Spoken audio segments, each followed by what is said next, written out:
s'appelle la tente de la rencontre. Donc, pour ceux qui ont des petites références religieuses. C'est un lieu, en fait, quand Yazid Kherfi est venu, il avait une méthodologie toute simple, que moi j'ai toujours aimée. C'est, on est dans l'espace public, on y est de manière assez nomade, et on crée des espaces de rencontres conviviaux autour d'un thé, avec un petit peu de musique, etc. etc. Et moi, c'est une formule qui me va extrêmement bien, j'aime beaucoup ça. Et donc, je me suis dit, on va faire du dialogue interconvictionnel avec cette logique-là. On déploie une tente. Bon, là, c'est une photo que j'ai prise. J'ai pas une belle photo parce qu'il y avait plus de monde et tout, mais c'est pas grave, pour vous dire.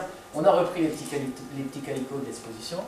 On a pris cette tente, on a mis du thé, on a pris les gens du groupe Abraham, on s'est mis dans le quartier, on avait quelques questions clés sur religion et laïcité, et on a sollicité les gens, les jeunes, etc. etc.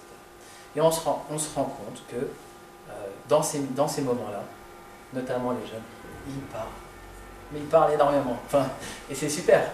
Ils disent ce qu'ils pensent, comment ils ressentent les choses, etc., etc. Et en fait, on a l'impression qu'ils attendaient que ça, parler de ces choses. Ils disaient, ah, mais on ne peut pas en parler à l'école, c'est bien que vous vous placiez, parce que là, on était devant le lycée La Martinière, les jeunes du lycée qui sortaient, les jeunes du quartier qui ne sont pas du tout les mêmes types de jeunes, entre guillemets, que la majorité des gens du lycée, qui se rencontrent, qui parlent religion, laïcité, etc.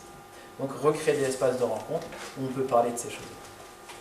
Donc, le but, c'est de faire grossir ça, c'est de créer des événements à partir de ça, et des rencontres des jeunes qui sont là, faire des conférences, faire des débats, etc. etc.